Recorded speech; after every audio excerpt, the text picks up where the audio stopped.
Hello, hello, hello. We're back from technical and human difficulties. Um,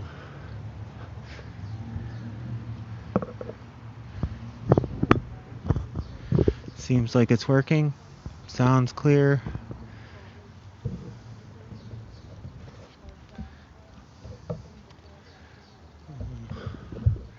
We're at the ongoing teach-in at Say Their Name Square. We're day 4, reading Assata's an autobiography.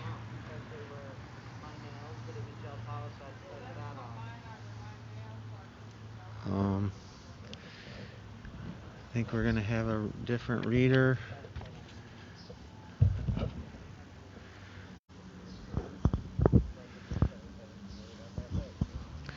Always been this whole winter we've been having too cold problems with our technology. Now we're having too hot.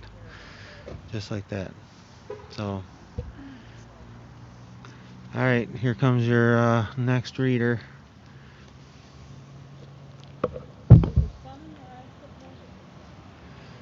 Yeah.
Good afternoon, everybody. We're down here at Eddie Green Place for some education. We're reading the Assata, an autobiography by Assata Shakur.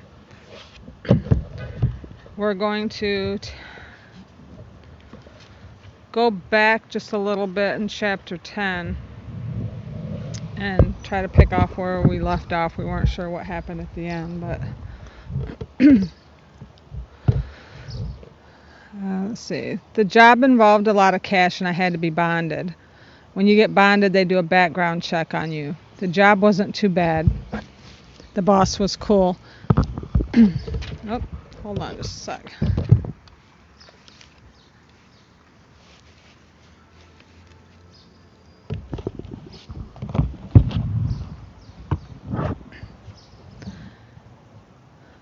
It was an excellent way to learn bookkeeping in the insurance business. I knew they would fire me as soon as the report came in, but I didn't care. One day my boss threw a detective's report on my desk. It had my name on it. I swallowed hard, knowing it was my last day. The more I read it, the more surprised I became. The report verified everything I had said. Subject attended such and such high school. Subject graduated from such and such college. Subject work at such and such places. They even reported that I lived on a quiet, tree-lined street and that they had talked to my neighbors and learned that I was a nice person. I cracked up all the way home. Everything's a lie in America, and the thing that keeps it going is that so many people believe the lie.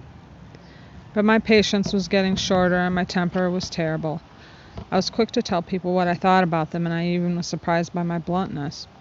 Bonnie kept telling me, "Slow down your speed and somebody's going to give you a ticket." She was almost as restless and crazy as I was. We would check out things happening and make a joke of them. The world seemed to be so big and fixed, and we couldn't think of anything to change it.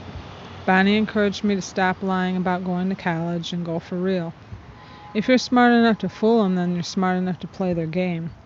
I knew that what she said made sense, but I had hated my last days in high school and I had no desire to study anything else. The only other person who stayed on my case and prodded me to go back to school was my friend from Kenya. We had grown to be serious friends, and we dug each other much more as friends than as lovers. He was studying economics out on Long Island, and we didn't get a chance to see each other much. Sometimes on the weekend we would hang out together. He was one of the few people I knew who was serious about almost everything he did in life, and whose conversation was not just about his small world, but about the whole world. One weekend we had arranged to hang out. I think we were supposed to go and hear somebody play at Count Basie's club. My apartment looked like some kind of hurricane had hit it, and I was trying to ease out the door without letting him in. But somehow he managed to get a glimpse inside. "No, we aren't going anywhere," he said. "How can you live like this? If your house looks like this, I can just imagine what your head looks like." I was embarrassed, but I had to admit he was right. I had everything thrown every which way, clothes flung all over the place. It was a wreck.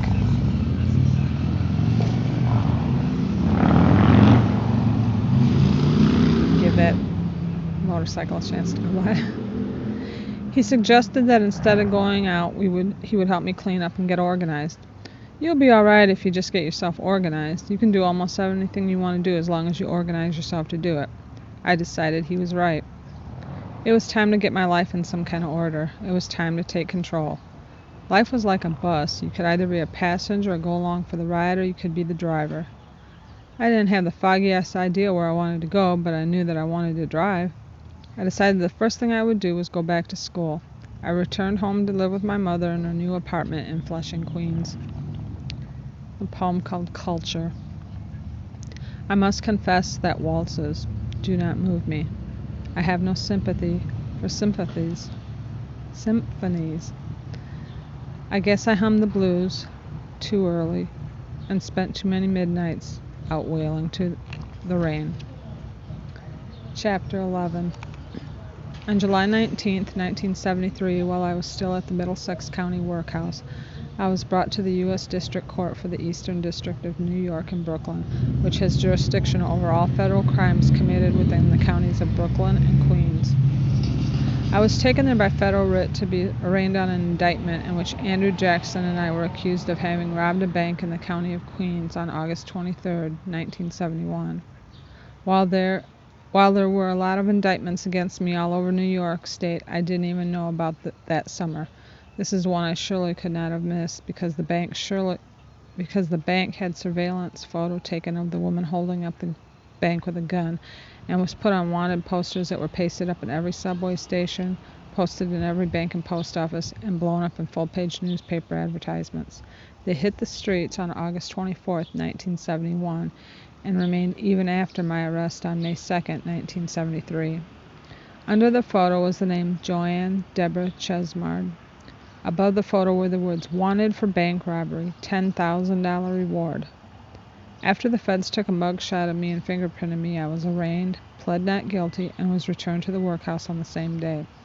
I heard nothing further about this indictment until January 1, 1975, 2 years later, when the feds brought me back to the Eastern District Court. Only this time it was to have me photographed. The prosecutors made a motion to have me photographed in the same angle, wearing the same kind of glasses, wig, and dress as the woman who had been photographed by the bank cameras during the robbery. The judge, a notorious racist pig, is sure to grant the motion. I have decided to refuse. As far as I'm concerned, the reasons are obvious. You put anybody in a monkey suit and they're going to end up looking like a monkey. Besides, someone had told me about some trick the FBI uses. They take a photo of you in the same angle as the bank photo and superimpose a transparency of the bank photo over it.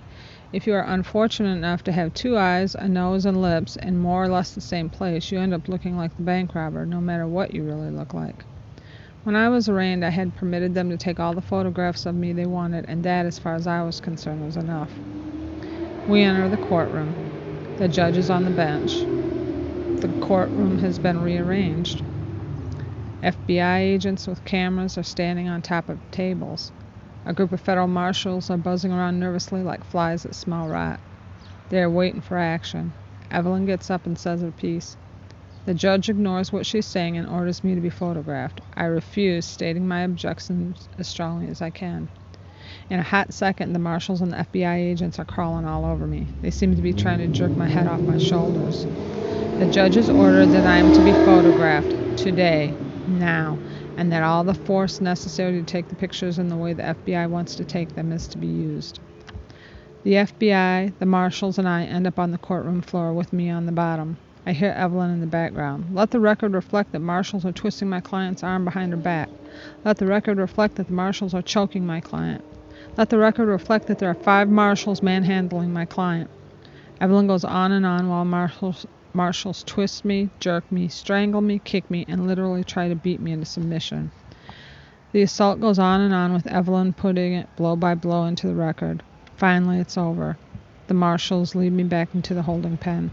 I lie on the bench like a rag doll with the stuffing hanging out, feeling like I've just been stampeded by a herd of buffalo. Evelyn comes back for a lawyer's visit. She looks just as tired as I feel. That was unbelievable, she exclaimed. How's your arm? Are you okay? More or less, I tell her. My body's aching and my bad arm's numb. I sit back marveling at how cool Evelyn has been.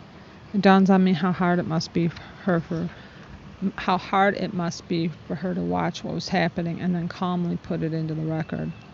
I am amazed at her control. She insists that a nurse be called to check me out. Did you hear that shit? She asked me. Yeah, I heard it. I can't wait for the record to be transcribed. If they don't erase it, I think I got that dumb asshole right on the record. If they don't erase it, then we can get the stupid moron off the case. Evelyn's looking triumphant and defiant like she just put her foot up somebody's butt. What the hell are you talking about, I want to know. Didn't you hear him? He said right on the record that he thought you were guilty. He admitted he was prejudiced right on the record. Didn't you hear him? I'm afraid I was otherwise occupied. What does that mean? It means we'll be able to get rid of his stupid ass. Anybody else is bound to be better. This judge is out to hang you, and he'll go to any limits to try and convict you. If we're forced to go to trial in front of him, I'm afraid the only shot we'll have is an appeals court. I sure hope they don't erase the record. Evelyn and I sit there speculating on the chances of the record being changed. Evelyn thinks the judge is too dumb to even realize what he said. I am afraid that the judge will review the transcript and then have it changed. Evelyn thinks the judge is too racist and too arrogant to be worried about the record. Turns out that she's right. She files a motion based on the transcript to have the judge relieved from the case. After what seems like forever, the judge is removed and a new judge is assigned. But before I went to trial on the case, the powers that be decided that I must first be tried on a state kidnapping case in Brooklyn Supreme Court. I had been accused of kidnapping a drug dealer for ransom on December 28, 1972. Evelyn was my lawyer, and there were 2 co-defendants. One was Rima Olugbala Melvin Carney, a member of the Black Liberation Army and well known to me. The other co-defendant was a younger brother by the name of Ronald Myers. The pre-trial motions were permeated by an aura of paranoia. Mine. No one I knew had ever heard of Ronald Myers, and no one understood why he had been targeted for this particular frame-up. In fact, I wondered if he was some kind of plant. It all seemed so strange. Finally, we had a joint conference which was arranged by a court order. I asked Rima about Ronald Myers. Rima told me that as far as he was concerned, Ron was just a brother who happened to have the misfortune of being framed along with us, an unsuspecting victim. But everything in this case was so strange that I couldn't figure it out. A joint legal conference was arranged between Ronald Myers, his lawyer, a young black lawyer by the name of James Carroll, Evelyn, and me. Immediately upon seeing this brother, most of my suspicions disappeared. He was 19, but it looked like he was about 16. He had a quiet, soft, honest manner that I didn't think any police agent could feign. He seemed to be just as perplexed and out of it as we were. As I listened to him talk, I felt a kind of motherly protectiveness toward him. We were revolutionaries, supposedly prepared for such things. For years we had been preaching about and denouncing pig conspiracies to kill and imprison black political activists. But looking at this soft-eyed young black man, the thing that seemed...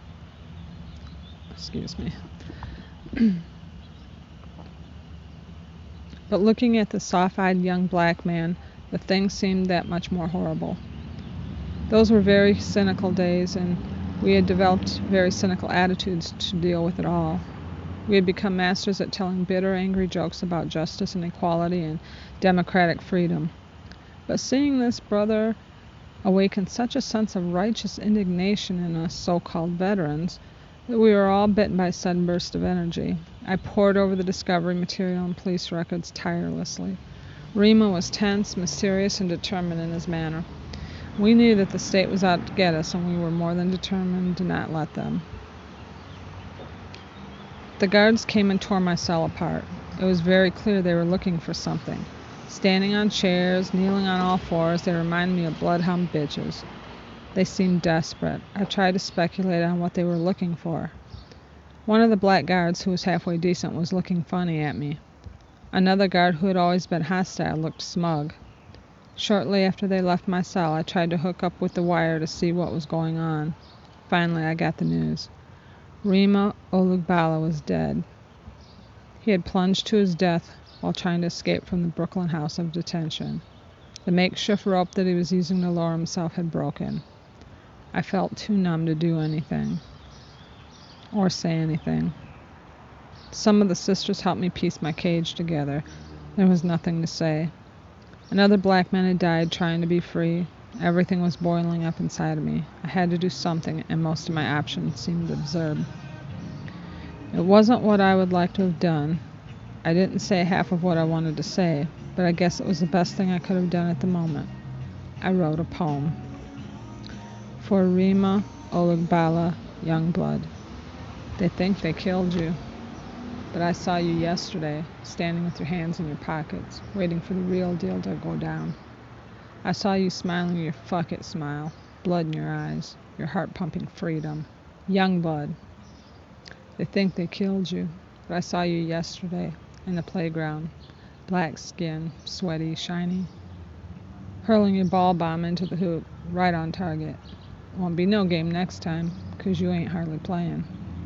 They think they killed you, but I saw you yesterday with your back against the wall, muscles bulging against the change, eyes absorbing truth, lips speaking it, heart learning how to love, head learning who to hate. Blood ready to flow towards freedom. Young blood.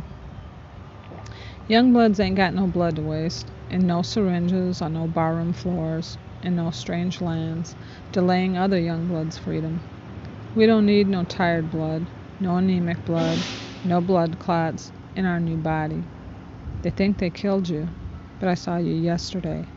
All them young bloods must have give you a transfusion. All that strong blood, all that rich blood, all that angry blood flowing through your veins toward tomorrow. The next time we went to court, I winced when I saw the empty chairs. Slouching listlessly, I thought about Rima, completely unaware of what was being said. There was talk about this hearing and this motion and another, and none of them made the slightest sense to me. But Evelyn was on the case, letting nothing slide by, citing all of her objections for the record. I was bored to death, completely out of it, until the jury selection process began. There were two prosecutors, one exceedingly ugly lynch mob-looking fat guy and another thin, bearded wolfman-looking dude, rather on the young side. I don't even remember their names. The judge's name was William Thompson, and he was a black man, which surprised me. I guess they assigned the case to him because they were so sure we would be convicted, and they found a black judge would at least give the illusion of justice. Thompson was somewhat of a character who rarely sat up on the bench but constantly walked around the courtroom. While he clearly could not by any stretch of the imagination be accused of ruling in our favor, and his political career would certainly not have been helped by our being acquitted, nevertheless the courtroom did not have that out-and-out lynch mob atmosphere we usually encountered. The jury selection process really stood out in my mind. If anyone can write a book about how a black lawyer can pick a jury and eliminate hostile, racist, and prejudiced jurors from the panel, then Evelyn is surely the one to write the book. I was fascinated as I watched her. She was all honey and pie as she started to voir dire the jurors. At first, almost all the white jurors began by saying they had no prejudices.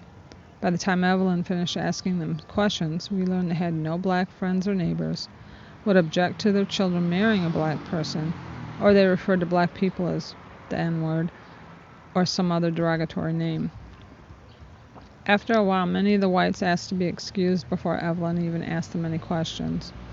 Most of them preferred to be excused rather than have their feelings toward black people, black militants, and Black Panthers questioned and explored. When you think about the fact that the average black defendant on trial gets to ask prospective jurors only a few perfunctory questions, you can see why so many black people end up in jail. Even with Evelyn putting everything she had into picking the jury, it was a long uphill struggle. But at the end, we managed to get 4 or 5 black people on the jury, a remarkable accomplishment anywhere in America except for D.C. The prosecutor even had the nerve to ask for extra peremptory challenges so he could bump some of the jurors off the panel. The hardest thing in the world for me was to keep my mouth shut in the courtroom, to sit quietly and suffer silently. Evelyn, well aware of that fact, happily consented to my acting as co-counsel. Although she remained skeptical about my ability to cross-examine major witnesses, she agreed that it would be an excellent idea for me to make the opening statement. Finally, after days of writing under the dim nightlight in the cell, I delivered it. I was nervous as hell, since I had never liked speaking in public, but I tried my best to express to the jury some of what I was feeling. Judge Thompson, brothers and sisters, men and women of the jury, I have decided to act as co-counsel and to make this opening statement, not because I have any illusions about my legal abilities, but rather because there are things that I must say to you. I have spent many days and nights behind bars thinking about this trial, this outrage, and in my own mind, only someone who has been so intimately a victim of this madness as I have can do justice to what I have to say. And if you think I'm nervous, your senses do not deceive you. It's only because I know that this moment can never be lived again and that so much depends on it. I have to read this opening statement to you because I'm afraid that if I don't, I'll forget half of what I have to say. Please try to bear with me. This will not be a conventional opening statement. First of all, because I am not a lawyer and what has happened to me and what has happened to Ronald Myers does not exist in a vacuum. There are a long series of events and attitudes that led up to us being here. When we were sitting in this courtroom during the jury selection process, I listened to Judge Thompson tell you about the American system of justice. He talked about the presumption of innocence. He talked about equality and justice. His words were like a beautiful dream in a beautiful world, but I've been awaiting trial for 2.5 years, and justice in my eyesight has not been the American dream. Excuse me. It has been the American nightmare. There was a time when I wanted to believe that there was justice in this country, but reality crashed through and shattered all my daydreams. While awaiting trial, I have earned a PhD in justice, or rather, the lack of it. I sat next to a pregnant woman who was doing 90 days for taking a box of Pampers and watched on TV the pardoning of a president who stole millions of dollars and who had been responsible for the deaths of thousands of human beings. For what? For peace with honor? Nixon was pardoned without ever standing trial or being found guilty of a crime or spending 1 day in jail. Who else could commit some of the most horrendous, destructive crimes in history and get paid $200,000 tax dollars a year? Ford stated that he pardoned Nixon because Nixon's family had suffered enough. Or what about the thousands of families whose sons gave their lives in Vietnam? And what about the millions of people who have been sentenced at birth to poverty, to live like animals and work like dogs? What about the families who have sons and daughters in prison who cannot afford bail or even lawyers for their children? Where's justice for them? Excuse me. What kind of justice is this? Where the poor go to prison and the rich go free? Where witnesses are rented, bought, or bribed? Where evidence is made or manufactured? Where people are tried not because of any criminal actions, but because of their political beliefs? Where was the justice for men at Attica? Where was the justice for Medgar Evers, Fred Hampton, Clifford Glover? Where was the justice for the Rosenbergs? And where is the justice for the Native Americans who we so presumptuously call Indians? I'm not on trial here because I'm a criminal or because I have committed a crime. I have never been convicted of a crime in my life. Ronald Myers is not on trial because he has committed a crime. He was 19 years old when he turned himself in after seeing his picture in the newspapers. He thought that the police would immediately see their mistake. I met Ronald Myers for the first time about 8 months ago in the lawyer's conference room. It was a strange meeting, something I hope I'll never have to go through again. I was shocked to see how young he was, and no matter what the outcome of this trial, I will always feel a bitterness about what has happened to Ronald Myers and what has happened to me. I do not think that it's just an accident that we are on trial here. The case is just another example of what has been going on in this country. Throughout America's history, people have been imprisoned because of their political beliefs and charged with criminal acts in order to justify that imprisonment. Those who dare to speak out against the injustices in this country, both black and white, have paid dearly for their courage, sometimes with their lives. Marcus Garvey, Stokely Carmichael, Angela Davis, the Rosenbergs, and Lolita LeBron were all charged with crimes because of their political beliefs. Martin Luther King went to jail countless times for leading nonviolent demonstrations. Why, you are probably asking yourself, would this government want to put me or Ronald Myers in jail? In my mind, the answer to that is very simple. For the same reason that this government has put everyone else in jail who spoke up for freedom, who said, "Give me liberty" or "Give me death." During the voir dire process, we asked you about the word militant. There was a reason for that. In the late 60s and early 70s, this country was in an upheaval. There was a strong people's movement against the war, against racism in the colleges, on the streets, and in the black and Puerto Rican communities. This government, local police agencies, the FBI, and the CIA launched an all-out war against people they considered militants. We are only finding out now, because of investigations into the FBI and CIA, how extensive and how criminal their methods were, and still are. In the same way that witches were burned in Salem, this government went on a witch hunt for people they considered militant. Countless numbers of people were either killed or imprisoned. The Berrigans, the Chicago 7, the Panther 21, Bobby Seale, and thousands of anti-war demonstrators were all victims of this witch hunt justice. Maybe some of you are saying to yourselves, no government would do that. Well, all you have to do is check out for yourselves the history of this country and to look around and see what's going on today. All you have to do is ask yourselves who controls the government and who are the victims of that control. Since you have been in this courtroom, you have heard the name Black Liberation Army mentioned over and over.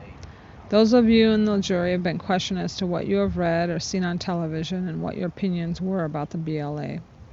Most of you have stated that you thought the Black Liberation Army was a militant organization. You have said what you have heard, or you have said what you have read or heard has come from. You have said that what you have read or heard has come from the establishmentarianism media. The major TV and radio networks, the Times, the Post, and the Daily News. I have read the same articles that you have read. I have seen the same news programs that you have seen. When it comes to the media, I have learned to believe none of what I hear and half of what I see. But I can tell you, if you were just Jane Doe citizen and didn't know any better, I would have read those articles and come to the same conclusion, that Joanne Chesmard, Ronald Myers, and all other people called militants were a bunch of white-hating, cop-hating, gun-toting, crazed, and fanatical maniacs fighting for some abstract, misguided cause. But 1% of the people in this country control 70% of the wealth. And it is that 1%, the heads of large corporations who control the policies of the news media and determine what you and I hear on radio, read in the newspapers, see on television. It's more important for us to think about where the media gets its information, from the police department or from the prosecutor. No major newspaper or television station has ever asked my lawyers or myself one question concerning anything. People are tried and convicted in the newspapers and on television before they ever see a courtroom. A person who is accused of stealing a car becomes an international car theft ring.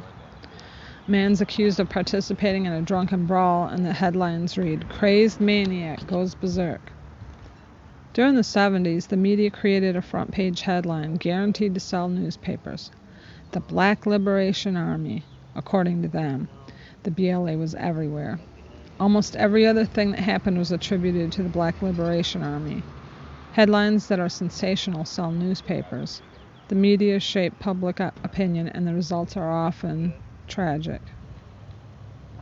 Before you were sworn as jurors, you were asked about your knowledge of what the Black Liberation Army is or what it stands for.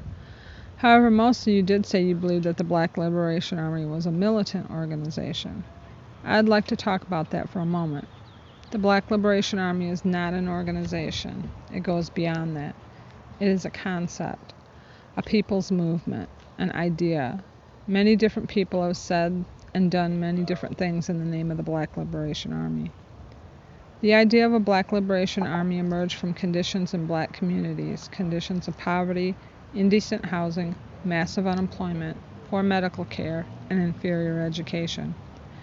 The idea came about because Black people are not free or equal in this country, because 90% of men and women in this country's prisons are Black and Third World, because 10-year-old children are shot down in our streets, because dope has saturated our communities, preying on the disillusionment and frustration of our children. The concept of the BLA arose because of the political, social, and economic oppression of Black people in this country. And where there is oppression, there will be resistance. The BLA is part of that resistance movement. The Black Liberation Army stands for freedom and justice for all people. While big corporations make huge tax-free profits, taxes for the everyday working person skyrocket. While politicians take free trips around the world, those same politicians cut back food stamps for the poor. While politicians increase their salaries, millions of people are being laid off. The city is on the brink of bankruptcy, and yet hundreds of thousands of dollars are being spent on this trial.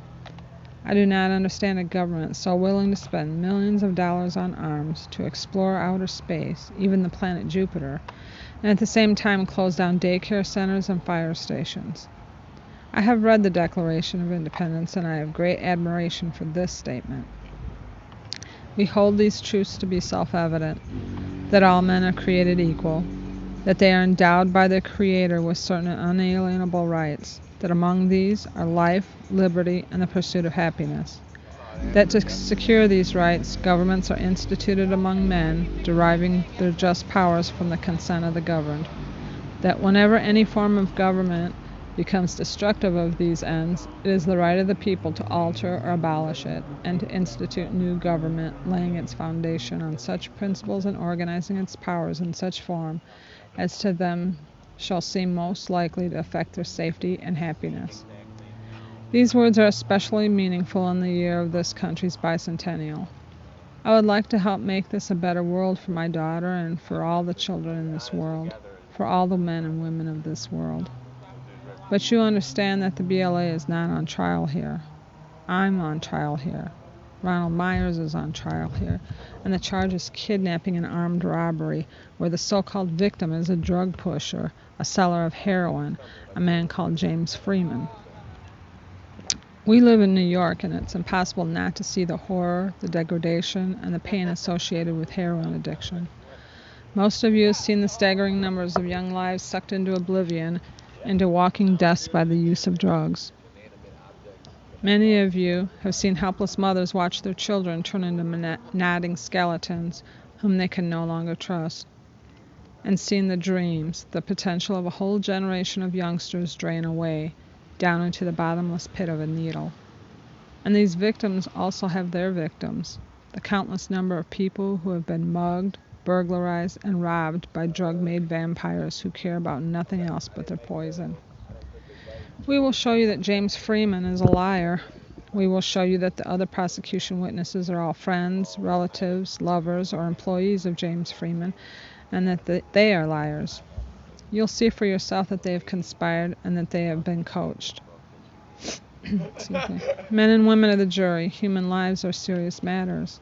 I've already told you that I have no faith in this system of justice, and believe me, I don't. I have seen too much. If there was such a thing as justice, I wouldn't be here talking to you now. You have been chosen to be representatives of justice. You and you alone. You have said that you could try this case on the basis of evidence. What I am saying now is not evidence. What the prosecutor says is not evidence. You may or may not agree with my political beliefs. They are not on trial here. I've only brought them up to help you understand the political and emotional context in which this case comes before you. Although this court considers us peers, many of you have had different backgrounds and different learning and life experiences. It's important that you understand some of those differences. I only ask that you listen carefully. I only ask that you listen, not only to what these witnesses say, but how they say it. Our lives are no more precious or no less precious than yours. We ask only that you be as open and as fair as you would want to be, as you would want us to be, were we sitting in the jury box determining your guilt or innocence. Our lives and the lives that surround us depend on your fairness. Thank you. As the prosecution began its case, one witness after the other took the stand. I don't remember how many were there, but they were a never-ending parade. The trial was a circus. The carefully planned, carefully rehearsed case of the FBI and local New York police began to fall apart from the moment the witnesses were cross-examined. The prosecution was so desperate to get a conviction in this case that they resorted to stupid, theatrical devices that backfired. One witness, also a drug dealer, hobbled up to the witness stand with the aid of a cane, looking like he was 2 steps from the grave. When asked about the source of his injuries, he stated that he had received them several years ago at the time of the kidnapping. Both he and the prosecutor must have forgotten that just a few days ago, he had bebopped into the courtroom to pick me out in an identification hearing, looking perfectly healthy. Under cross-examination, he was forced to admit that he had entered the courtroom just a few days before without any visible limp and without the aid of his cane. He was the only witness who claimed he could positively identify me because I had spent weekends at his house. But he didn't know the color of my eyes. The so-called major witness, James Freeman, the supposed victim, told a real tearjerker about his kidnapping and the forced ingestion of drugs during it. The prosecution had lightly glossed over the fact that Freeman was a convicted drug dealer. We knew he was connected with the FBI in some way, but it wasn't until he was cross-examined by James Carroll, Ronald Myers' lawyer, that the real picture of the collusion between him and the FBI came out. Freeman testified that he was a paid informant for the FBI. When asked if he had been paid by the FBI to frame me, he said he couldn't talk about it. At the end of the people's case, our motions for a verdict of dismissal of the indictment were denied, and we put on our defense. Evelyn and Martha Pitts, a good friend of mine, were working around the clock. Since we could not afford to pay investigators, they did all the legwork. Martha, a registered nurse, investigated Freeman's claim of being drugged. Evelyn was running around like crazy after court was over looking for witnesses to testify. Most of it seemed futile to me, since I could not conceive of how one finds defense witnesses in a frame-up. By the time we called our first witness, Evelyn was looking smug and rubbing her hands together. "We've got their ass this time," she grinned. "They didn't use enough dirt to cover their tracks." And they didn't. Records subpoenaed from the state liquor authority proved that the bar was owned by someone else, not by the witness who had testified to be the owner. The real owner testified that he had closed the bar before the alleged kidnapping, and that he visited every day during the period of time it had hosted the kidnapping, and had locked the door as he left and had given no one permission to use it. The bar had been closed for 1 year before the alleged crime. The irrefutable and obvious conclusion was that, in fact, there was no bar, no scene of the alleged crime, and therefore no crime. Subpoenaed medical records and expert medical testimony showed that Freeman's stomach contained only a couple of aspirin, hardly supporting his testimony that he had been drugged with some drugs he could not identify, which he had been forced to swallow, and which had left him knocked out for several hours. Sure enough, on December 8, 1975, after 4 months of trial, the jury acquitted Ronald Myers and me. Chapter 12. When I entered Manhattan Community College, I fully intended to major in business administration and then graduate into a job in marketing or advertising. Instead, I took only one business course. History, psychology, and sociology interested me more than learning how to sell somebody something. I had truly lucked up. I had gone back to school at a time when struggle and activity were growing, when black consciousness and nationalism were on the upswing. I also looked up on the school. Manhattan Community College had a very high percentage of black and third world students, more than 50%. The level of activity was high, both on campus and off. The Golden Drums, the black organization on campus, whose president was a principled, disciplined brother named Henry Jackson, was pushing for more black studies courses, black teachers, and programs more responsive to the needs of black students, and cultural awareness. They gave all kinds of programs on African dancing, drawing, and more.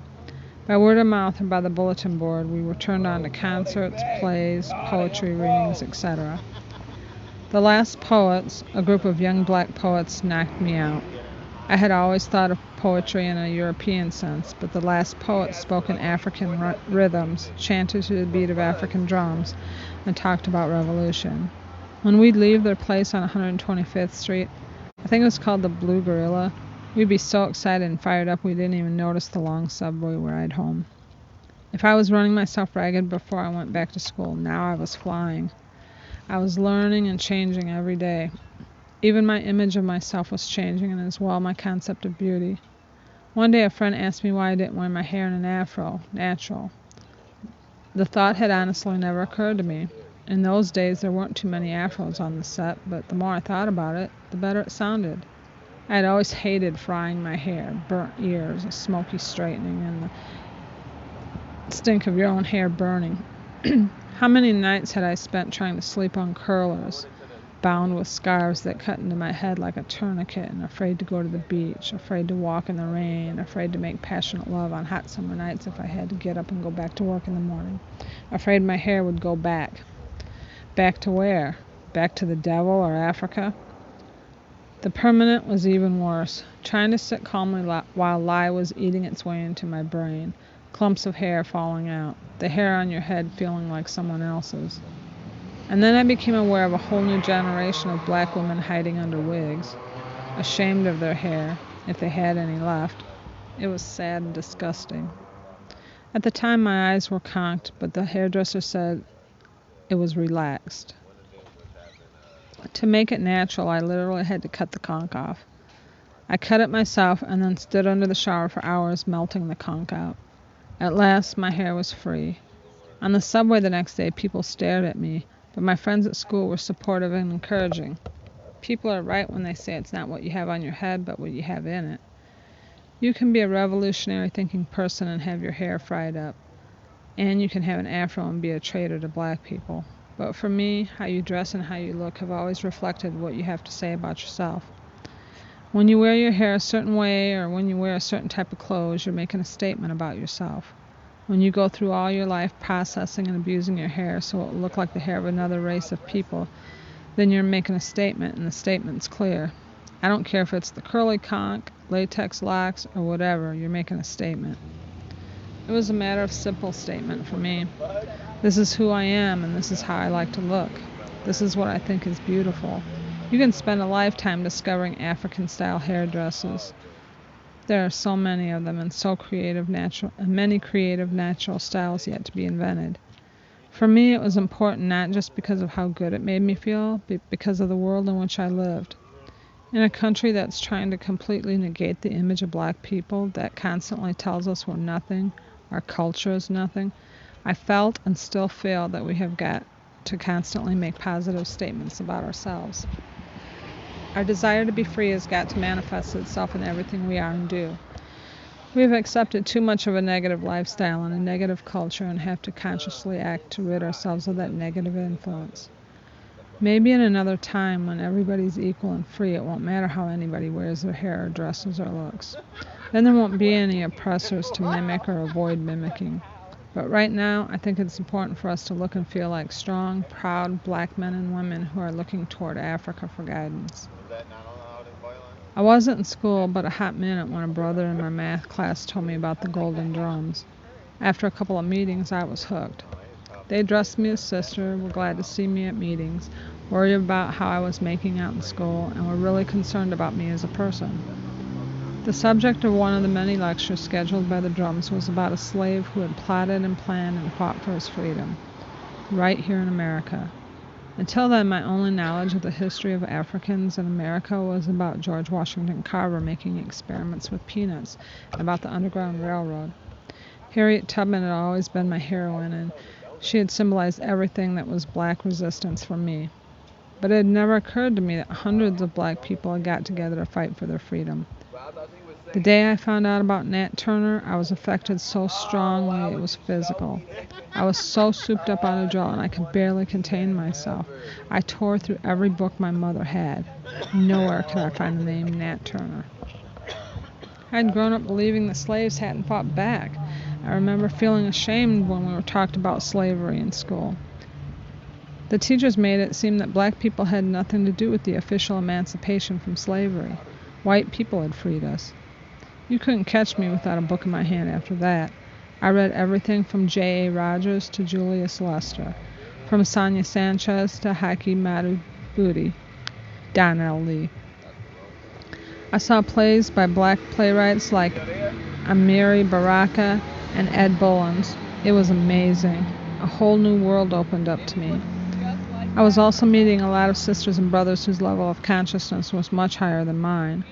Black people who had gained knowledge not only by reading but by participating in the struggle, who talked about Denmark Vesey, Gabriel Prosser, Sink, and as well as Nat Turner.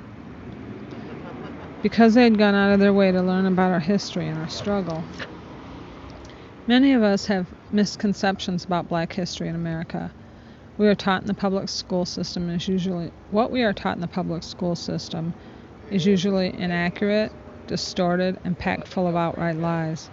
Among the most common lies are that Lincoln freed the slaves, that the Civil War was fought to free the slaves, and the history of black people in America has consisted of slow but steady progress, that things have gotten better, bit by bit.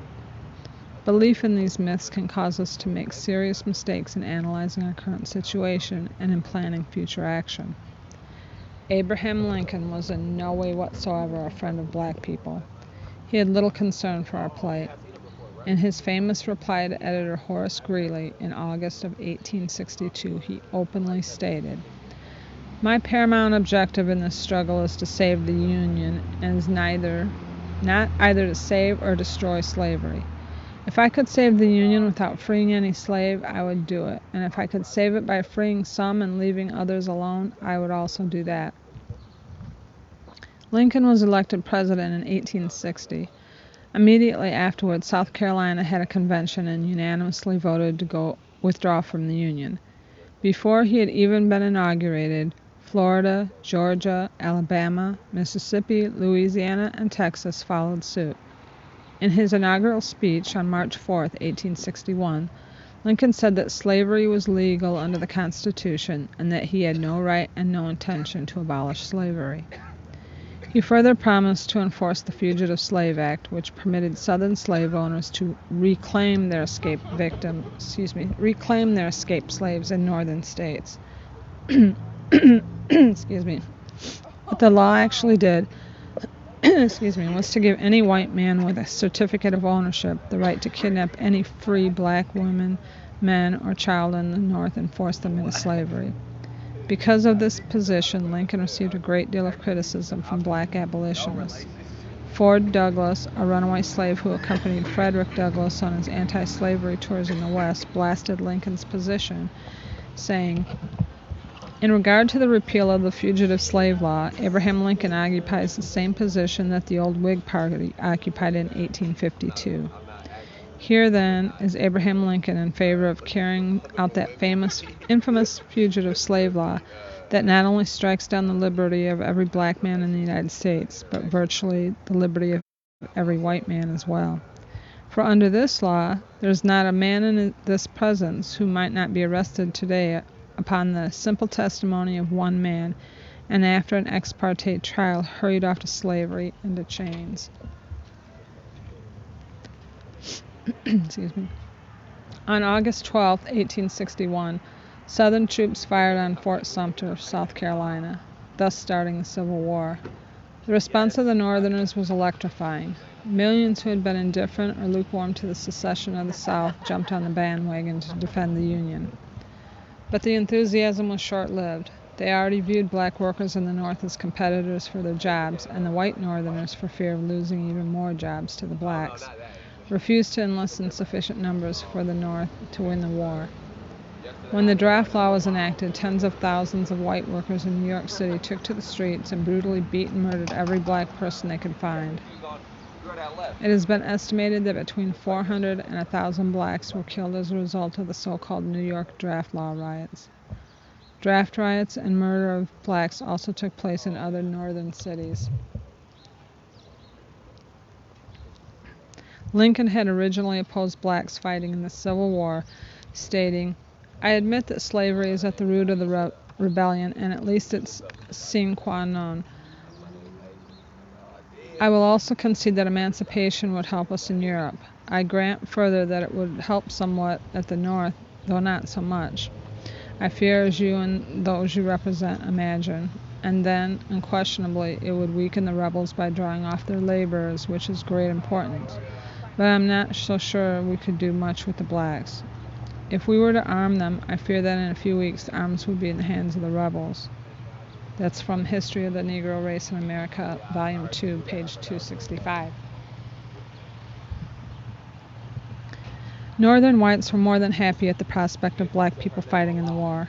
A popular verse published in the newspapers of the day reflected the sentiment of many Northerners.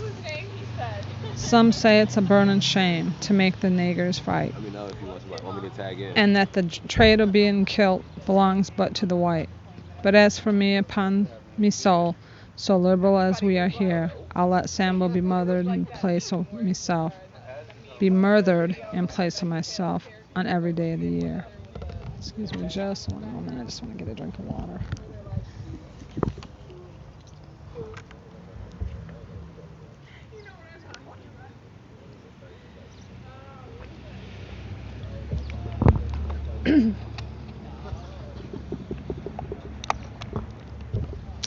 It was not until 1863 that Lincoln in fact issued the Emancipation Proclamation, but the document had very little immediate effect. It freed slaves only in the Confederate states. The slaves in states loyal to the Union remained slaves.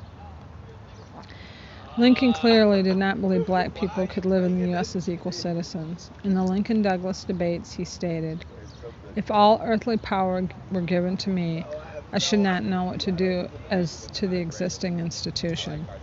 My first impulse would be to free all the slaves and send them to Liberia, to their own native land. But a moment's reflection would convince me that, whatever of high hope there may be in this, in the long run, its sudden execution is impossible. What then? Free them all and keep them among us as underlings? It is quite certain that this betters their condition. Is it quite certain that this betters their condition? I think I would not hold one in slavery at any rate, yet the point is not clear enough for me to denounce people upon. What next? Free them and make them politically and socially our equals? My own feelings will not admit of this, and if mine would, we would well know what those of the great mass of whites will not." Lincoln was a firm believer in the massive exportation of black people anywhere. In 1865, at the end of the war, he asked General Butler to explore the possibility of using the Navy to remove black people to Haiti or to other areas in the Caribbean and South America. It's also important to understand that the Civil War was not fought to free the slaves. It was a war between two economic systems, a war for power and control of the U.S. by two separate factions of the ruling class: rich white Southern slave owners and rich white Northern industrialists. The battle was between a plantation slave economy and an industrial manufacturing economy. An industrial revolution was taking place in the years before the Civil War. Inventions such as the cotton gin, the telegraph, steamships, and steam trains completely changed methods of manufacturing, transportation, mining, communications, agriculture, and trade. The amount of goods produced was no longer determined by the number of people working in the process, but by the capacity of the machines. America was no longer a country that produced raw materials for the manufacturing nations in Europe, By 1860, the census reports that 1,385,000 people were employed in manufacturing, and that 1/6 of the whole population was directly supported by manufacturing. The number was much higher when clerks, transportation workers, and merchants were added. As the manufacturing centers began to grow, European immigrants were imported as a source of cheap labor. More than 5 million entered the U.S. between 1820 and 1860. Although the South had many cotton mills functioning, the factories were small and their numbers grew slowly. In 1850, the value of manufactured goods produced in the northern free states was 4 times the output of the southern slave states. And with the rise of industry came the rise of economic crisis and the threat of industrial collapse. Even though there had been economic crises in the past, people had generally lived on farms, and the economic depressions didn't create such a hardship for the masses. But with many people living in cities, economic crises meant unemployment had no way to pay for food, clothing, and shelter. The first big crash came in 1925, followed by further depressions in 1820. The first big crash came in 1825, followed by further depressions in 1829, 1837, 1847, and a severe depression in 1856. The recession in 1857 almost completely destroyed the early labor movement. The poverty in northern and southern cities was staggering. Rags, filth, squalor, hunger, and misery were words used to describe the ghettos of the 1800s. To solve the problems in industrial cities, many called for reforms such as the abolition of debtor's prison, an end to the laws that kept white men who did not own property from voting, free education, the right to strike, an end to child labor, establishments of a 10-hour workday, and granting of land in the West to poor people in the cities. Big business proposed the expansion of capitalism and industry to other parts of the country, and this is where northern capitalists clashed with the southern slave owners. Northern capitalists wanted new states to enter the Union as free states. Slave owners wanted new states to enter as slave states. To maintain a balance of power, the North and the South had entered into several compromises. The main one was the Missouri Compromise. Northern capitalists were afraid slave owners would open factories and produce goods more cheaply because they didn't have to pay for labor. White workers were afraid of losing their jobs because of slavery. Southern plantation owners, of course, wanted the system of slavery to expand across the country. All the differences between the North and South were economic, not moral. For capitalists to control the economy and the political system, the slave system had to be defeated. In 1856, the newborn Republican Party ran Abraham Lincoln, a former Whig, as their first presidential candidate. He lost. In 1860, he ran again with a strong 3-point platform. 1. To shut slavery out of the territories. 2. To establish large protective tariffs. 3. To enact a homestead law giving a medium-sized farm free to anyone willing to till the land. The platform was designed to appeal to rich northern capitalists, poor white laborers, farmers, and abolitionists. For only a tiny portion of the population was the abolition of slavery a moral issue, and the overwhelming majority of the white people who supported the abolition of slavery or who fought in the Union's army did so because they believed it was in their interests, not for love or concern for black people. I was gradually becoming more active. I began to control my life. Before going back to college, I knew I didn't want to be an intellectual, spending my life in books and libraries without knowing what the hell was going on in the streets. Theory without practice is just as incomplete as practice without theory. The two have to go together. I was determined to do both. The major way I got hip to things was by listening to people. The black students going to Manhattan Community College belonged to every type of organization. There were black Muslims, Garveyites, Malcolm X's, Organizations of Afro-American Unity, OAAU, members of various community and cultural organizations, and a few who were young Turks of the NAACP. We got together and talked about everything under the sun. I did a whole lot more listening than talking, but I asked questions about anything I didn't understand. Sometimes the discussions and debates got so heated that they lasted until 11 o'clock, when night school ended and the building was being closed up. One of the first organizations I checked out was Garveyite Group that had a big hall on 125th Street. I had just read the book on Marcus Garvey. In fact, I had only recently learned he existed. It was a shame. Here he had headed up one of the strongest movements of black people in America, and I hadn't heard anything about him until I was grown. One of the brothers who was studying there invited me to a meeting.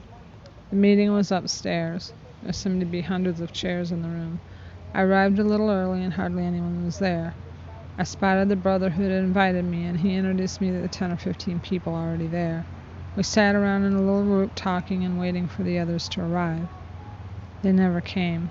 It was obvious that everyone knew each other and had been coming to these meetings for a long time. Excuse me. After a while, a speaker climbed the podium. He welcomed me to the meeting and then gave an impassioned speech. One after another got up and gave speeches as if they were talking to a room full of people. The others applauded loudly. I felt sad. They were such nice people and so sincere, but their circle had grown so small that they were reduced to giving speeches to each other. No movement can survive unless it's constantly growing and changing with the times. If it isn't growing, it's stagnant, and without the support of the people, no movement for the liberation can exist, no matter how correct its analysis of the situation is. That's why political work and organizing are so important. Unless you're addressing the issues people are concerned about and contributing positive direction, they'll never support you. The first thing the enemy tries to do is isolate revolutionaries from the masses of people, making us horrible and hideous monsters so that our people will hate us. All we usually hear about are the so-called responsible leaders, the ones who are responsible to our oppressors. In the same way that we don't hear about a fraction of black men and women who have struggled hard and tirelessly throughout our history, we don't hear about our heroes of today. The schools we go to are a reflection of the society that created them.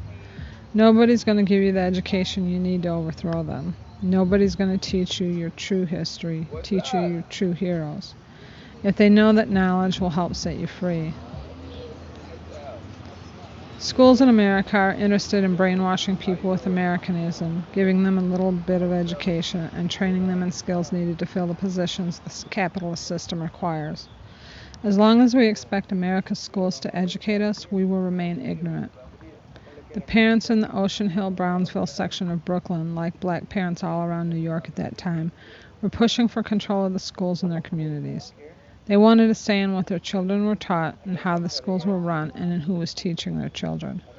They wanted the local school boards to have hiring and firing power over teachers in their districts, but the city's Board of Education and the American Freedom of Teachers, and the American Federation of Teachers was against them. A whole bunch of us from Manhattan Community College loaded on the subway and took the train out to a demonstration called by the Ocean Hill-Brownsville parents. As soon as we got off the train, we ran into some students from CCNY.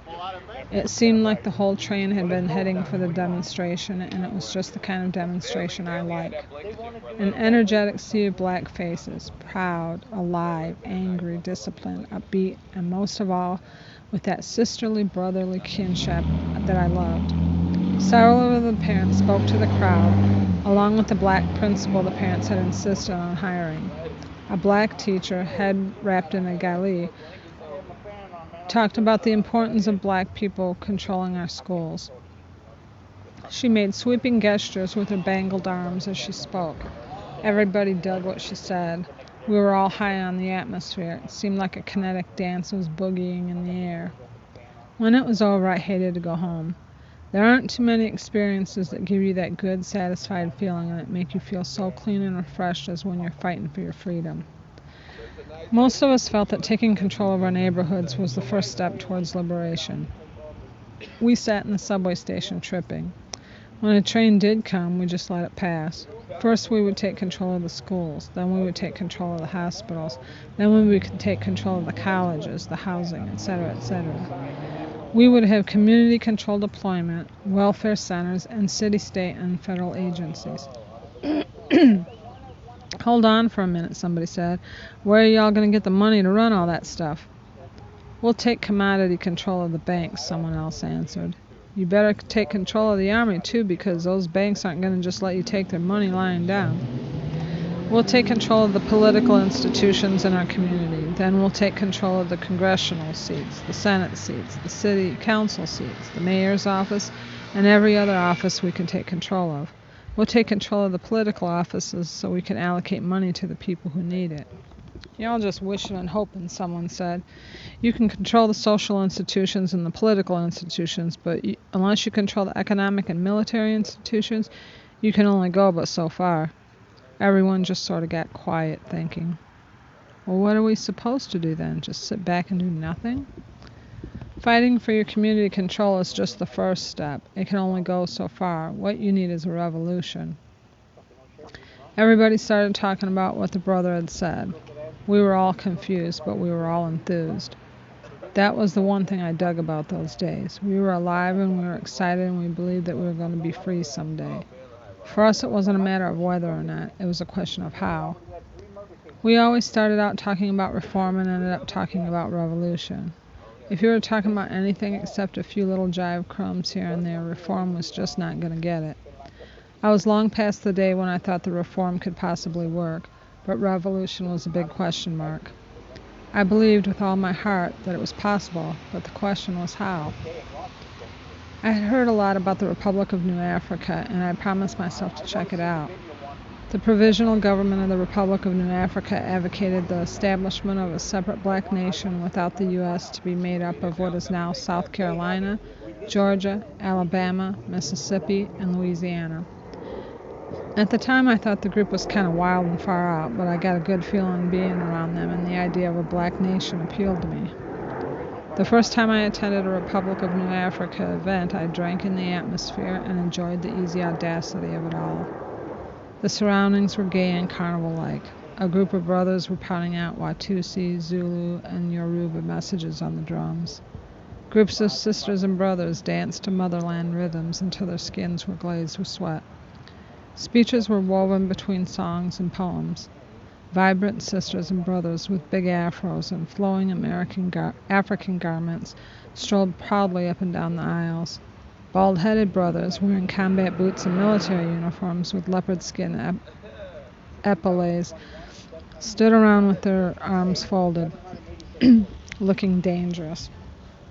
Little girls running and laughing, their heads wrapped in gauze, tiny little boys wearing tiny little dashikis. People calling each other names like Jamal, Malik, Keisha, or Aisha. Sandalwood and coconut incense floated through the air. Red, black, and green flags hung from the rafters alongside posters of Malcolm and Marcus Garvey. Serious-looking young men wearing jeans and green army field jackets passed out leaflets. Exotic-looking sisters and brothers, decked out in red, black, and green, sat behind felt-covered tables and sold incense, bead earrings, and an assortment of other items. Peace, sister, a voice said. Do you want to be a citizen? What? I asked, without the slightest notion of what she was talking about. A citizen, she repeated. Do you want to be a citizen of the Republic of New Africa? How do I become a citizen? Easy, just sign your name in the citizen's book. That's all? Yeah, you want a name? A name? Yeah, sister, a name. If you want an African name, just ask that brother over there to give you one. The brother she pointed out was wearing a long bubba with matching pants and a matching fez-type hat. He was wearing various necklaces made of beads, bones, shells, and pieces of wood. His left ear was pierced and his face was strained in concentration, the veins in his forehead throbbing. Without giving it a second thought, I went over to have my name changed. The brother looked at me, asked me a couple of questions which I don't remember, and then began shaking a container furiously. He hurled out the contents, which turned out to be shells, onto a soft cloth. After a long, concentrated stare at the shells and glancing back and forth at me, the brother decided that my name was Mbumi Oladile. He spelled the name out to me as I wrote it down. Then I hurried over to the sisters' table and became a citizen of the Republic of New Africa. Mbumi Oladile.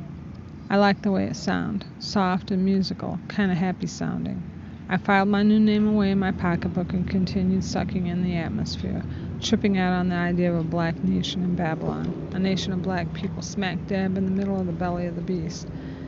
Imagining black youth flourishing and becoming nourished in black schools, taught by teachers who loved them and who taught them to love themselves, controlling their lives, their institutions, and working together to build a humane society, ending the long legacy of suffering black people have endured at the hands of America.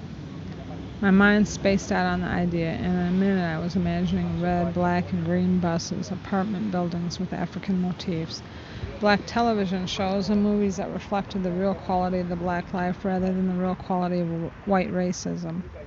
I imagined everything from cities called Malcolmville and New Lumumba to a reception for revolutionary leaders around the world with a black house. Sure enough, I liked the idea of a black nation, but I didn't give it any serious consideration as a possible solution. Back then, the idea just seemed too far-fetched, I guess. At the time, having an African name seemed like a little far-fetched, too. I told my friends about the name, talked about it for a few days, and then promptly forgot about it.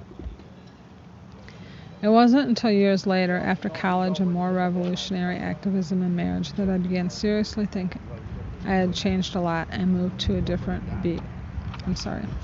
It wasn't until years later, after college and more revolutionary activism and marriage, that I began to seriously think about changing my name. The name Joanne began to irk my nerves. I had changed a lot and moved to a different beat, felt like a different person. It sounded so strange when people called me Joanne. It really had nothing to do with me. I didn't feel like no Joanne or no Negro or no American. I felt like an African woman. From the time I picked my hair out in the morning to the time I slipped off to sleep with Mingus in the background, I felt like an African woman and rejoiced in it. My big, abstract, black and white ink blot-looking painting was replaced by paintings of black people and revolutionary posters. My life became an African life. My surroundings took on an African flavor. My spirit took on an African glow, from the paintings on my walls to the big fat pillows on my floor, from the incense burning in the air to the music dancing through the rooms. My whole life was moving to African rhythms. My mind, heart, and soul had gone back to Africa, but my name was still stranded in Europe somewhere. Joanne was bad enough, but at least my mother had given it to me. As for Chesmard, well, I could only come to one conclusion. Somebody named Chesmard had been the slave master of my ex-husband's ancestors. Chesmard, like most other last names black people use today, was derived from Massa. Black folks went from being Mr. Johnson's Mary and Mr. Jackson's Paul to being Mary Johnson and Paul Jackson. Sometimes, before dozing off to sleep, I would lie in bed and think about it, wondering how many slaves Chesmard had owned at Martinique and how often he beat them. I would stare up at the ceiling, wondering how many black women Chesmard had raped, how many black babies he had fathered, and how many black people he had been responsible for killing. So the name finally had to go. I thought about Yabumi Oladeli, but there was one problem. I didn't know what the name meant. My new name had to mean something really special to me. At the time, there were little pamphlets being put out listing names and their meanings, but I had a hard time finding one I liked. A lot of the names had to do with flowers or songs or birds or other things like that. Others meant born on Thursday, faithful, loyal, or even things like tears or little fool or one who giggles. The women's names were nothing like the men's names, which means things like strong, warrior, man of iron, brave, etc. I wanted a name that had something to do with struggle, something to do with the liberation of our people. I decided on Assata Olugbala Shakur. Assata means she who struggles. Olugbala means love for the people, and I took the name Shakur out of respect for Zayd and Zayd's family. Shakur means the thankful. At first, the Golden Drum Society concentrated its efforts on black culture and history, but after a while we started to examine our role as students. We didn't want to be tape recorders recording whatever information, facts, lies they gave us and then playing them all back during examinations. We began to talk about an education that was relevant to us as black people, that we could take back to our communities. We didn't want to learn Latin or classical Greek. We wanted to learn things that we could use to help free our people. One of our first struggles centered on student government. Most of us were from the working class poor or poor families and wanted a student government that was responsive to what we needed. We didn't need a student government that was brown-nosing the administration in return for favors and good grades. We wanted a student government that supported Black Studies program, more Black faculty members, and other Black causes. As a result, the Golden Drum Society and the Students for Democratic Society, SDS, ran a joint ticket and won by a landslide. It soon became evident that having control of the student government wasn't enough. It had no real power. We would pass resolutions and come up with proposals which the administration would promptly deny. The only power we had was over the student government budget. Instead of inviting reactionary scholars or politicians to speak, we invited the young lords of the Black Panther Party or some other group who was saying something relevant. One of our proposals was for students to work during the summer in remedial programs to improve the level of kids who had trouble with reading and math. Our idea was to have a few kids assigned to each student teacher, and that way each would receive the individual attention he or she needed. The academic curriculum was to be supplemented with courses that would enhance the student's self-worth and give them more of a sense of their history. Student teachers would work with parents, visit the kids' homes, and create a kind of day camp by offering sports, trips, crafts, etc. Several of the Black faculty members helped us with the proposal. As soon as it was submitted, it was rejected. And I think I'm going to stop here and let somebody else read. We'll be back in just a moment.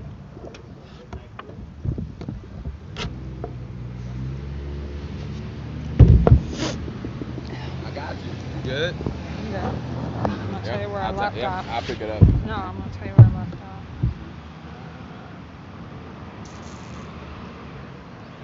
I stopped right here. Right there? Okay. Yeah, so this first paragraph is where it's going to go. Thank you.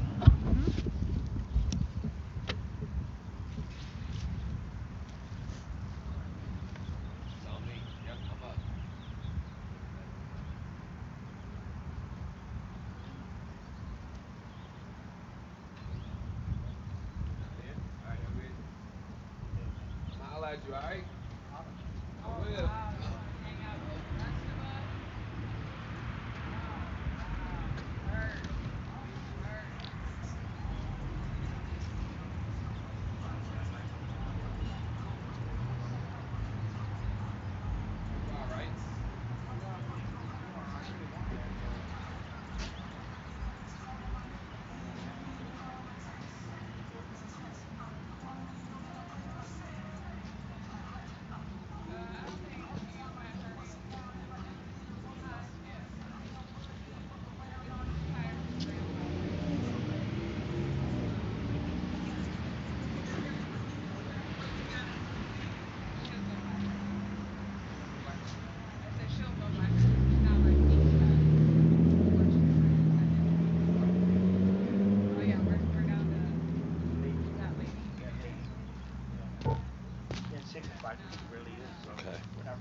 What's up?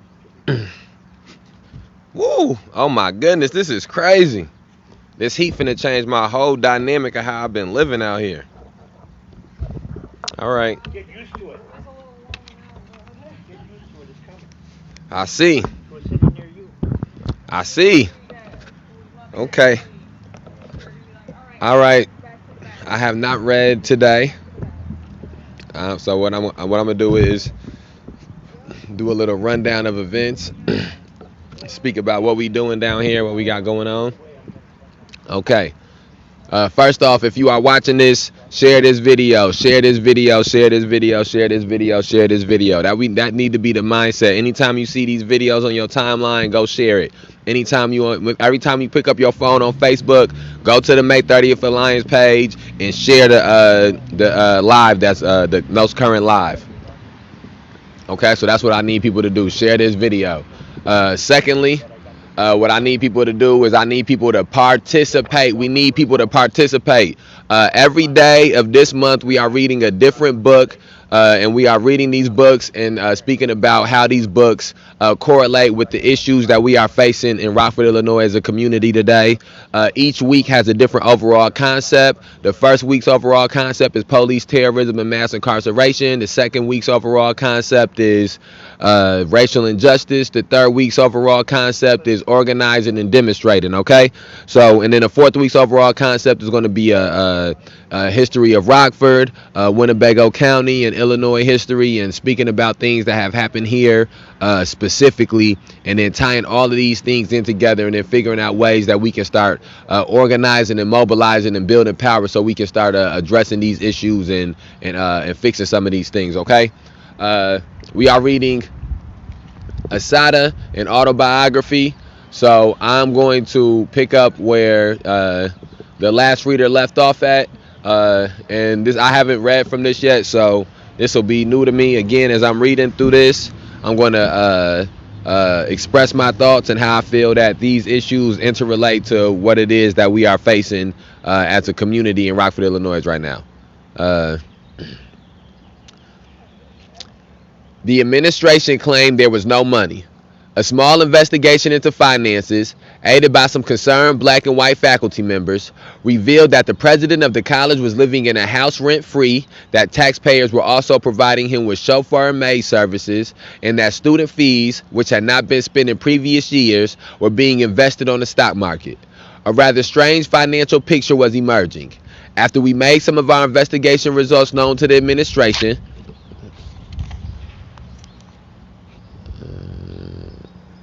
After we made some of our investigation results known to the administration, we were informed that the money for the project had been found. As a student teacher, I taught reading and math in the morning and arts and crafts in the afternoon. The morning classes were tiny while the afternoon classes were larger, combining various morning groups. The curriculum included black history, dancing and drumming, physical education, arts and crafts.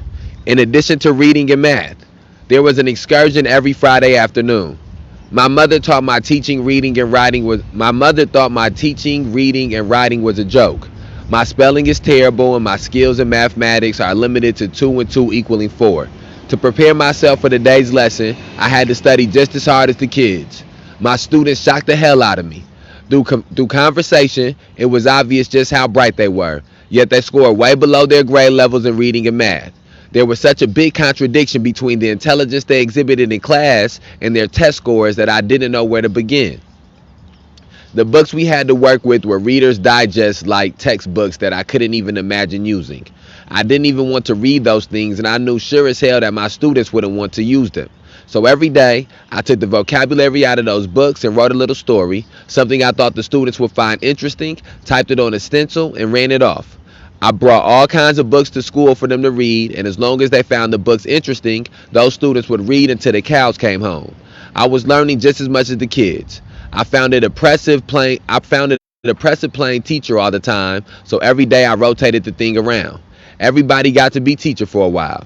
It was also great for discipline, since if somebody acted up in your class, you were free to act up in theirs. Nobody wanted people to act up in their class, so everyone was more or less cool. In order to teach, each one of us had to prepare our lessons and know what we were talking about. One of the boys in the class worked so hard on his lessons that he would just lay me out.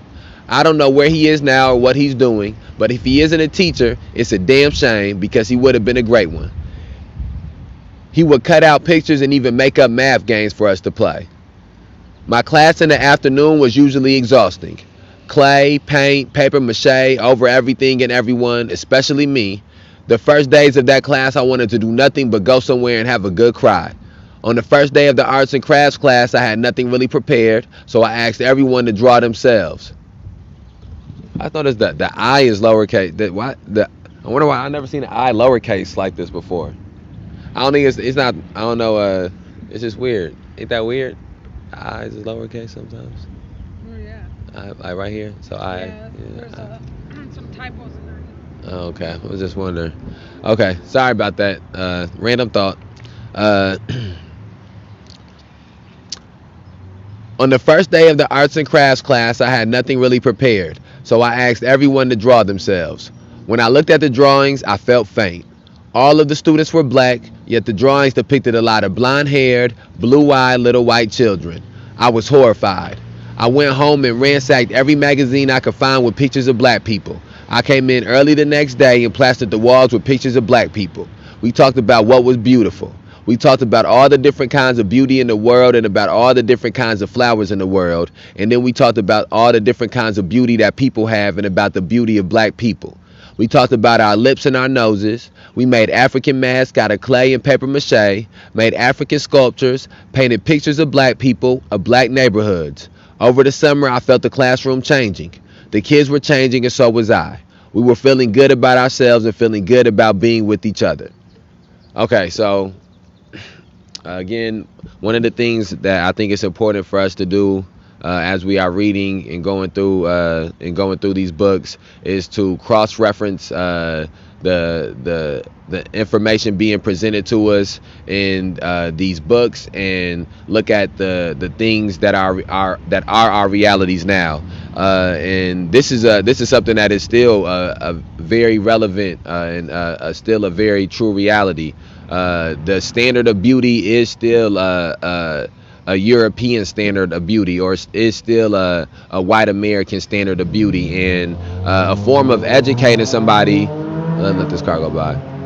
Form of educating people is not always sort of how she's spoken here, telling somebody that 2 + 2 = 4, or telling somebody how to spell literature, or telling somebody how to do a science problem. Educating somebody sometimes is as simple as giving them educating them on who they are as a person, educating them on having self-respect, educating them on having pride, educating them on having confidence. Educating. These are all things that what do it matter if a teacher can prepare you to write the speech if they can't help to prepare you to have the confidence to present the speech? What does it matter if a teacher can prepare you to know the answers to a math problem or to math test, but they can't prepare you to have the confidence to go into the math problem and the math test without the anxiety that you're going to fail? And so those things go hand in hand, and too often when it comes to education for people who are lower class or poor, or who are black or brown or of color, the education is not of educating them on having pride in who they are in themselves, and educating them on having confidence in who they are as themselves. And it's no education of emotional intelligence. It's just trying to just give them a book, just book smart. And if you're not good enough to be book smart, based on what the American standard for book smart is, then you get left behind and you get failed in class and you get looked at as a problem child. If you have, even just as simple in here, she spoke about how she let the kids take turns teaching the class, and then they understood why to not disrupt the class. You do things like that when you care about the child, when you care about the children, and you don't want to just throw them out the class. I remember being in private school, and that was something that was a common occurrence in private school, where the teacher would find a way to work with you to fix what the issue was, as opposed to being in public school where they just kick you out the class. They just suspend you or give you in-school suspension. They got all of these different forms of punishment laid out, but they don't have any reinstilled forms of assistance. Or go ahead. Oh, I'm too loud. Oh, my hair. Oh, damn. Was it a bug? Oh, dang. Oh, man. Okay. Yeah. I remember my son. Here, I'll let you. Yeah. My son had went from a school that was more socio-economically higher. Yeah. Well, first off, when he was in second grade, he was acting out in class a lot. And one of the paras had the foresight to say, well, let's test him. It was like a month into the school year. And they found out his reading level was so much higher than the rest of the class that he he was bored in class, Right. so he'd finish his work, so he'd have time to bug everybody else in the Right. classroom and everything. So they put him into the next grade's level of reading, and that solved the problem. But when he was in middle school, I had moved and we switched schools, and he went to a school where there was more lower income kids. Uh-huh. The year before that, he had finished algebra in middle school. When he went back to the lower income school, Mm. they were going to put him in a basic math class. And I'm like, no, Right. he's already finished algebra 1. He Right. needs to be in algebra 2. And you're Right. going to try to put him in basic math class? They're like, well, there's already like 30 kids in that class. We don't have any more room in that class. Yeah. So I was like, I don't care. Before I leave this building, he's going to be put in the other class. So I'm sure there's mothers who don't think about, Yeah, that's true. speaking up and getting it done. And you got these kids that are really intelligent, but they're just forced to take the same basic classes because there's so many people that don't expect them to be even as intelligent as they are. That's true. And then you've got kids acting out because they're bored because like, I already know this stuff. Yeah, So yeah, I was like that. Yeah. Yep. And so the same thing. We can still read through. I say we're doing all that. We do the interjections and have the conversations in the midst of reading, so that way people can understand that it's not something. It's I don't want people to think this is just you pick up a book and you read a book or we're sitting here and we're reading books and that's all that you do, or you just read through the book and that's it. No, as you read through the book, you should be if it's a book that's that you're using to educate yourself or to become more informed on something, you should be cross-referencing it to how it interrelates to you, and then if you spend a week reading the book, in the midst of reading the book and learning these new concepts and ideas, have conversations with people about them in the midst of you reading the book. Try to put some of these things into action, and so if you have somebody that that's in your family that's a teacher, and I guess encourage them to read Assata. I haven't. This is my first time reading through this. This is my first interaction with the book, but just reading through this one time here, this is some of the things that sort of pop out at me. So let's go. Let's see where we're at. I was so involved in working at the school that I had time for little else. If one of the students didn't come to school, I was at his or her house that very day wanting to know why. I would go home and spend hours rewriting some story or preparing for the next day. Half the time, my mother would find me asleep with the book in my hands and all the lights on.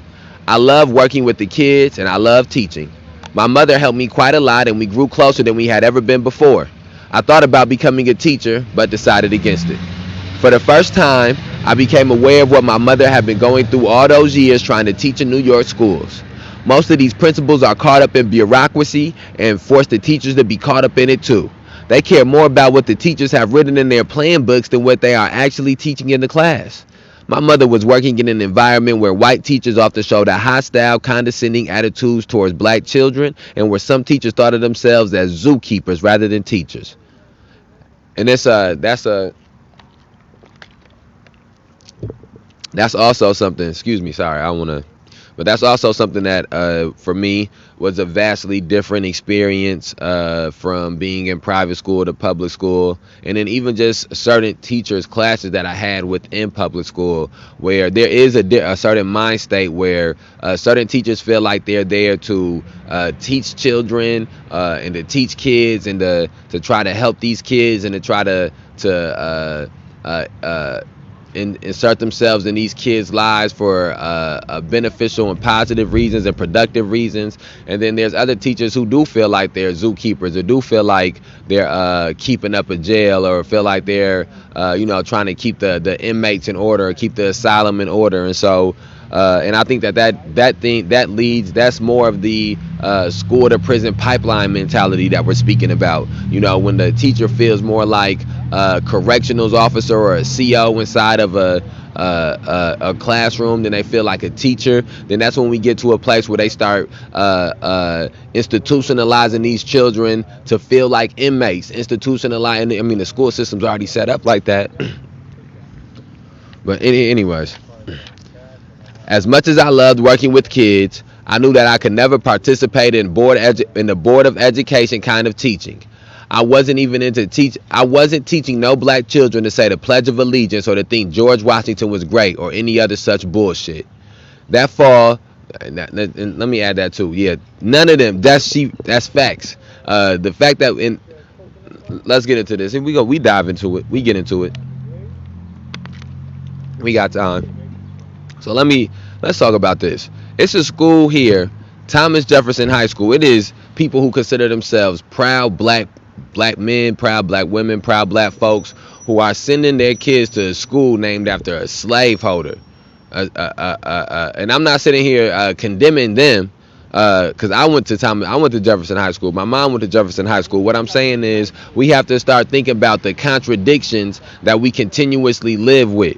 We have to start thinking about these contradictions that we're living with. And we have to start thinking about what are the implications those contradictions have on our society? What are you saying subliminally and subconsciously to your black children when you have them walking in the hallways of a school named after a bona fide slaveholder, named after a bona fide rapist? Unless we get into this too, anybody who knows how slavery, the institution of slavery went in America, understands that anybody who had children from their slaves, that was a non-consensual sexual relationship. And so he was raping his slaves and having children. And then to even take it a step further than that, he was enslaving his children. These are all things that are documented facts. Some people try to justify Thomas Jefferson by saying, well, eventually he wanted to get rid of slavery, and he helped to stop the transatlantic slave trade. In the midst of him doing that, his mindset and his thought process was still of a colonialization standpoint. He still felt as if that the black people and Africans needed to be colonized. They needed to have their whole culture completely stripped away from them and become different people. And so that is not anything to celebrate. We have to get to a point in which we can acknowledge someone's accomplishments without needing to celebrate their accomplishments. And maybe this ain't the exact proper correlation, but we talking openly and freely. I can acknowledge that R. Kelly did good things for R&B music, and also not play R. Kelly music and not congratulate R. Kelly, not have no party or not have a R. Kelly playlist. Those two things can both happen. One is not tied to the other. And so we have to get to a place where if they want to acknowledge that Thomas Jefferson was the third or the fourth president, whichever president he was, that's cool. But we don't need no Thomas Jefferson statues. We don't need no Thomas Jefferson schools. It don't need to be no black boys out there playing basketball and football in jerseys that say Jefferson. You got plenty of other presidents and plenty of other people you can choose from. You can name it after another white man if you want to, but pick a different white man.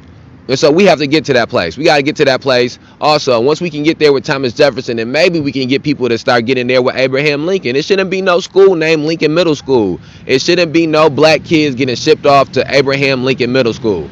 Abraham Lincoln's, no matter what people want to, how many times people want to tie the Emancipation Proclamation to Abraham Lincoln, how many times people want to tie the Gettysburg Address to Abraham Lincoln. Abraham Lincoln needs to also have tied to him that he said that if he could preserve the Union and continue slavery, he would, and if he had to preserve the Union by ending slavery, he would. And that is somebody that is not standing on principle. That is somebody who is telling you what he thinks about black people, what he thinks about black skin, and what he thought about the society at that time, and the importance in which he placed black lives. So when people have these conversations and wonder why something like Black Lives Matter has to be stated, think about the monuments that have been erected in this country. Think about the names of the schools in this country. Think about things like Uncle Ben and Aunt Jemima.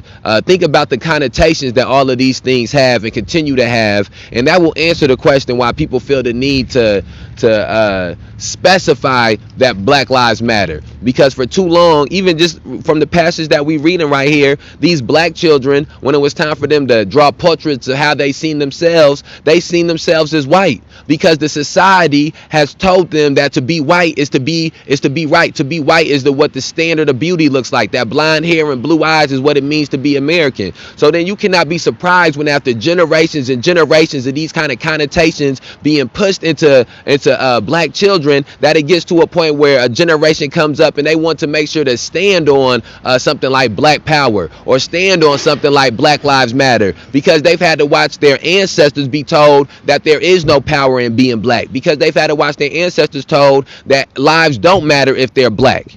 And so we have to get to, and so this is the reason why we need to read these things and have these conversations, so that way we can get to a place of having a change in the public consensus. Because before we can have policy changes and have different type of people become elected officials and have judges start ruling differently and have juries start ruling differently, we have to start changing the mindset of our neighbors, and the mindset of our family members, and the mindset of our friends, and the mindset of the people that we go to school with, and the mindset of the people that we work with, and the mindset of the people that we sit next to on a bus or do we sit next to on a plane.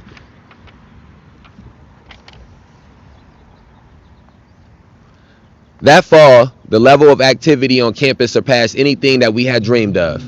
Large numbers of students became involved in the anti-war movement. It seemed that there was no time to catch up with all of the things that were happening. I would be at the construction workers demonstration one day and then marching with the welfare mothers the next. We got down with everything: rent strikers, sit-ins, the takeover of the Harlem State Office building, whatever it was. If we agreed with it, we would try to give active support in some way. The more active I became, the more I liked it. It was like medicine, making me well, making me whole. I was home. For the first time, my life felt like it had some real meaning. Everywhere I turned, black people were struggling. Puerto Ricans were struggling. It was beautiful. I love black people. I don't care what they are doing, but when black people are struggling, that's when they are most beautiful to me. As usual, I was speeding. My energy just couldn't stop dancing. I was caught up in the music of struggle, and I wanted to dance. I was never bored and never lonely, and the brothers and sisters who became my friends were so beautiful to me. I would mention their names, but the way things are today, I'd only be sending the FBI or the CIA to their doors. There were a lot of communist groups on campus. I had no idea at the time that there were so many different kinds of communists and socialists. I had been so brainwashed, I had thought that all communists were the same, that there were Marxists, Leninists, Maoists, Trotskyists, etc. Most of the so-called communists I met weren't in any party at all, but just related to the philosophy of communism. Most follow very different political lines and policies, and it was difficult for them to sit down and agree on the time of day, much less hatch up some communist plot. I was surprised to learn that there were all different types of capitalist countries and different types of communist countries. I had heard communist bloc and behind the Iron Curtain so much in the media that I had naturally formed the impression that these countries were all the same. Although they are socialist, East Germany, Bulgaria, Cuba, and North Korea are as different as night and day. All of them have different histories, different cultures, and different ways of applying the socialist theory, although they have the same economic and similar political systems. It has never ceased to amaze me how so many people can be tricked into hating people who have never done them any harm. You simply mention the word communist, and a lot of these red, white, and blue fools are ready to kill. So I think we should speak about that. I think the word communist brings us into a very pertinent conversation, which is the conversation of how words become stigmatized and why words become stigmatized, and then what can happen from the stigmatization of those words.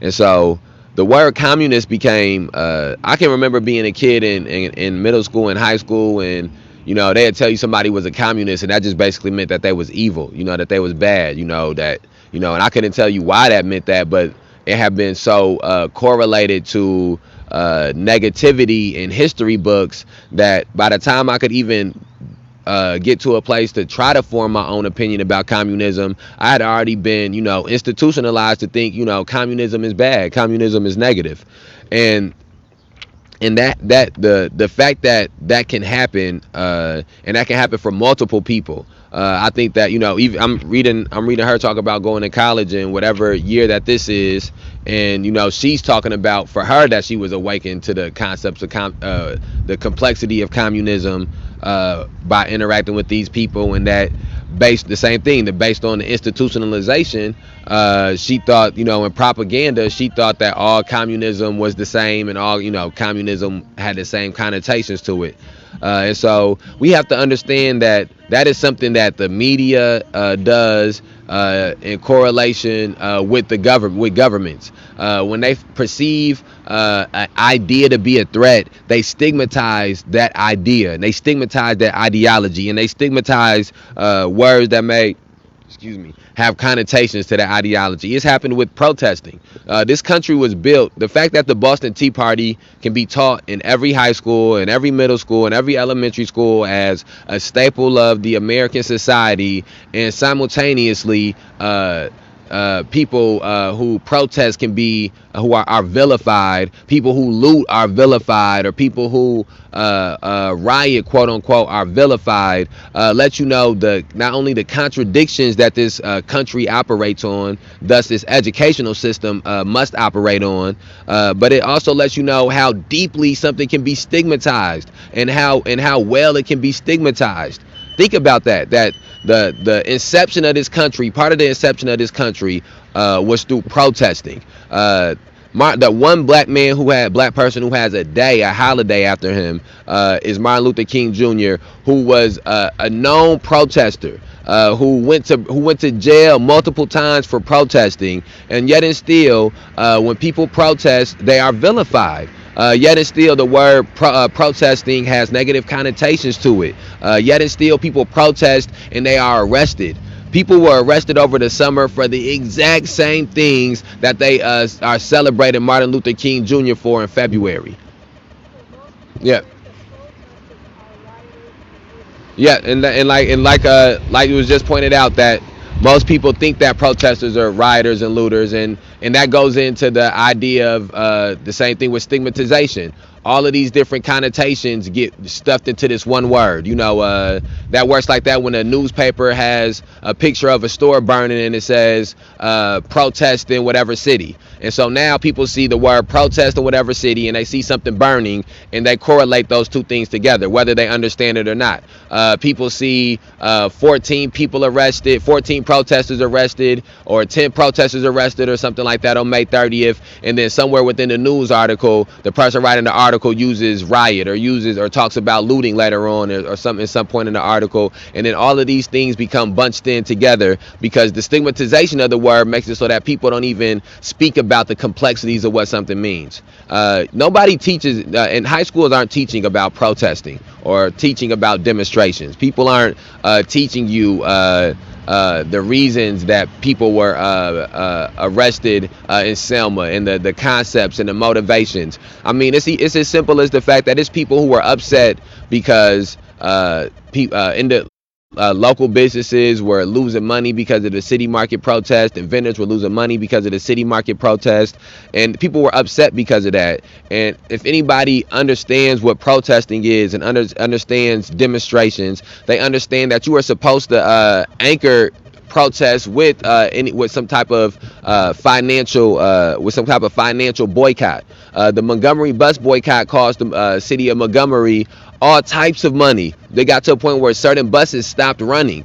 right before the bus bump, and it lasted for over 365 days. By the time when they first ended the Montgomery bus boycott, one of the things that happened was that Martin Luther King Jr. and the group he was with had to ensure that it was going to even be enough people to ride the buses, because they didn't want to send the buses out because they didn't have no people to pick up. And so this idea that you could have these protests and these demonstrations and that people losing money is something that means it's going the wrong way or you're not doing it the right way lets you know that people have not been educated on protests, lets you know that people have not been educated on demonstrations. It lets you know that even though they may celebrate this person who is a symbol of protest, they still won't celebrate protesting in itself, which is the same issue that we have. Even though they may celebrate you individually for being black, they still won't celebrate us collectively for being black.